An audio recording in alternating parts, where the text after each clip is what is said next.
When you have yourself a character named Not Metalhead Dave and some talking cats and some weed, you're going to have yourself a good time.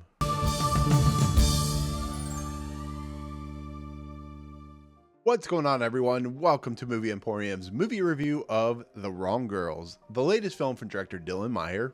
Okay, ladies and gentlemen, you remember Fear and Loathing in Las Vegas? You remember The Big Lebowski? What if you allowed Terry Gilliam to make a Big Lebowski film with a couple of girls that are from the Bill and Ted franchise? You added some talking cats, a bunch of weed smoking, Seth Rogen, and of course a miracle drug that allows you to have telepathy, and you throw that into a blender and you have this movie, The Wrong Girls. Basically, two girls played by Alia Shawkat and of course Kristen Stewart are potheads. They smoke a lot of weed. They have no jobs. They are just kind of on paycheck to paycheck. And basically they are confused with another girl that looks like Kristen Stewart. And in the process are given this experimental drug that allows them to have telepathy and allows people to listen to their animals and move things. And this big conspiracy that involves people like, of course, LaKeith Stanfield, that involves people like LaKeith Stanfield and Geena Davis, and of course, Kate McKinnon and some other people, and turns into this really strange odyssey. Once again, that feels like if you took Bill and Ted, took Terry Gilliam, took Boots Riley, and took The Big Lebowski and mashed it all up into a film with two fantastic actresses in Alia Shawkat and Kristen Stewart, who of course play Millie or Molly and Frankie. There you go. That is basically The Wrong Girls in a nutshell. It is a crime caper, sci-fi thriller, very weird movie, to be fairly honest. So The Wrong Girls was a movie I heard about like 3 weeks ago. I didn't even know that Alia Shawkat and Kristen Stewart have been trying to make a movie for quite a while now, especially a stoner comedy. I didn't know that. I mean, it's produced by Seth Rogen and Evan Goldberg. It's a movie that I saw press stuff about and saw that they were in this. And then I watched the trailer. I'm like, this could be really interesting. It could be a really fascinating, fun comedy. It could be in the vein of like a Pineapple Express or I didn't know what I was going to get myself into. So I went into this movie not knowing anything about Dylan Myer, but I knew this had a pretty fantastic cast of people like Tony Hale and other people like Seth Rogen and stuff like that. But yeah, I mean, I mean, it's releasing in theaters, and most people have probably never heard of this movie before.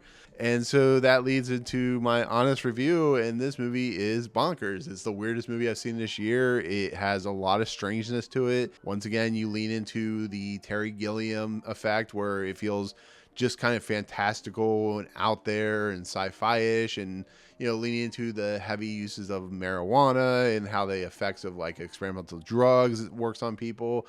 And it has this great cast of individuals. I think Alia Shawkat and Kristen Stewart have a lot of fun together. They have great chemistry together. Once again, they feel like Bill and Ted if you threw them into a true stoner comedy like a Cheech and Chong or something like that. It's a movie that really just kind of sets itself apart and becomes something truly unique, which you don't get a lot of times these days. And therefore, I just found myself loving this movie. It's not a perfect movie. It does get really weird. It does stretch itself out quite a bit. I think the stunning stuff with Tony Hale and Stanford is really weird and kind of strange and doesn't really need to be in this movie, but I get why they're doing it because Kristen Stewart's character was apparently left Stanford, so there's a running joke and a running gag. It's a movie where these two girls just get embroiled in this weird odyssey of an adventure where talking cats and telepathy and drug use, and it becomes a weird odyssey of a movie. It's one of the strangest movies I've seen in quite a while. And then you throw into LaKeith Stanfield, who's known for being in stuff like Boots Riley's films, which is very weird and kind of odd in sense of itself, and it feels perfectly natural to him. It's like if Boots Riley did this movie, it would feel perfectly natural, to be fairly honest. And I love LaKeith Stanfield. I love he's willing to take chances and do weird things. Same thing with Kristen Stewart. She does weird movies. She does interesting movies. She's gone way past, the Twilight movies, like, of course, Robert Pattinson. And it's a movie that, really fits her sensibilities of just trying to be experimental and trying to do stuff that's different. And it just goes, I mean, there's a group of gang members that are trying to take down these two girls. And there's also this integral group that involves Kate McKinnon's character and Geena Davis's character. I mean, it's such a weird, like the visual flair to it, the kind of, you know, if you took LSD and kind of watch things kind of morph around you and kind of stretch, there's a point where the stuff they take and the brownies, which apparently have blue cheese in them, which is pretty funny, start to like alter their realities, and they start seeing kind of strange developing like squids, and just it's such a weird movie. It's like one of those movies where I really love because it attempts to be something different than you've seen before.